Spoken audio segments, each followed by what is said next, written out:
On veut comprendre déjà ce que la Chine, enfin, du moins la politique chinoise pour l'Afrique de façon générale. Et puis bon, on va dire pour la Côte d'Ivoire, mon pays en particulier. Et donc on aimerait savoir du point de vue économique, du point de vue culturel. Bon, je sais que déjà il y a des relations, des collaborations.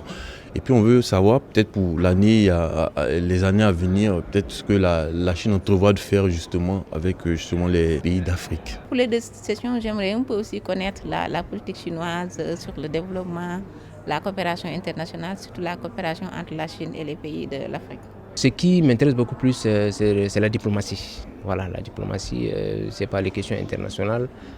Moi aussi, je suis un diplomate de formation et également journaliste aussi. Je pense que j'aurai la chance ou bien de poser une question, si c'est possible, au ministre des Affaires étrangères chinoise, M. Wang Li, par rapport à l'évolution récemment de l'information internationale.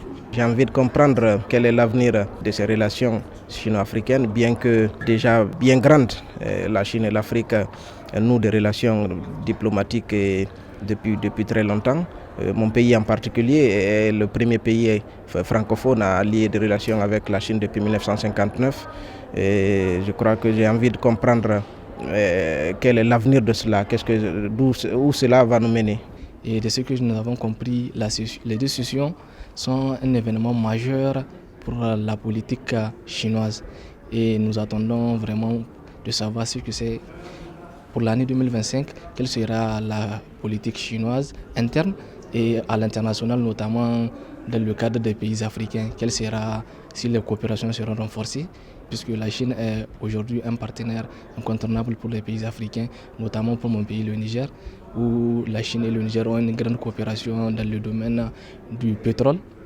Et c'est un grand investissement que la Chine a fait au Niger et depuis des années, avec le forage des différents puits dans la zone de l'Agadem, ça se passe très bien. C'est une coopération gagnant-gagnant, disons, et la Chine est un partenaire fiable pour le Niger. Mes attentes par rapport aux décisions, c'est de pouvoir donc mieux appréhender la politique chinoise vis-à-vis des affaires étrangères, mais aussi les enjeux économiques, politiques et environnementaux du monde.